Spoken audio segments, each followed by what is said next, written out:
En fait, Tim Cook est l'acteur de cette transformation d'Apple, même si au départ, c'était Steve Jobs, parce que les premiers, je crois que c'était les iMac ou les premiers Mac étaient fabriqués au Mexique, au Pays de Galles.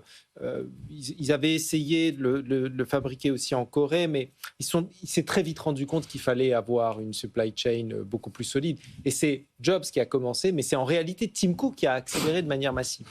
Et en fait, aujourd'hui, mais on le dit à plusieurs reprises, le risque principal pour Apple, dans la situation géopolitique dans laquelle on a parlé le week-end dernier de l'augmentation du risque d'invasion de Taïwan par la Chine. Mais imaginez un instant qu'en effet, il y a un conflit comme celui-là et qu'il y a un blocus et qu'il y ait un embargo des Américains à l'égard de produits fabriqués en Chine. Mais c'est une catastrophe pour Apple. C'est-à-dire que même la transition d'Apple en Inde, au Vietnam, qui est balbutiante, ne leur permettra jamais de remonter et de se mettre sur pied. En réalité, c'est un point caractéristique de ce qui se passe de manière générale dans les entreprises occidentales. Cet exemple qui est emblématique, en réalité, c'est une illustration de la situation du monde occidental qui s'est désindustrialisé au profit de la Chine. Et avec une prise de conscience aujourd'hui, ça, c'est un signal.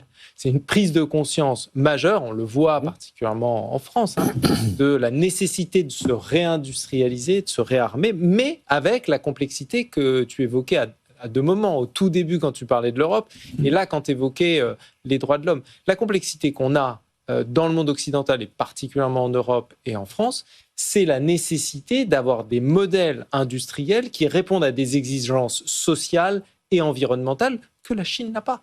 Donc, comment est-ce qu'on va construire un modèle de réindustrialisation qui soit compétitif dans ce monde-là? Il y a des pistes. La question de la confiance, la question de l'offre d'un produit dont on sait qu'il a été fabriqué avec une certaine éthique, avec un certain nombre de critères. Mais il coûtera combien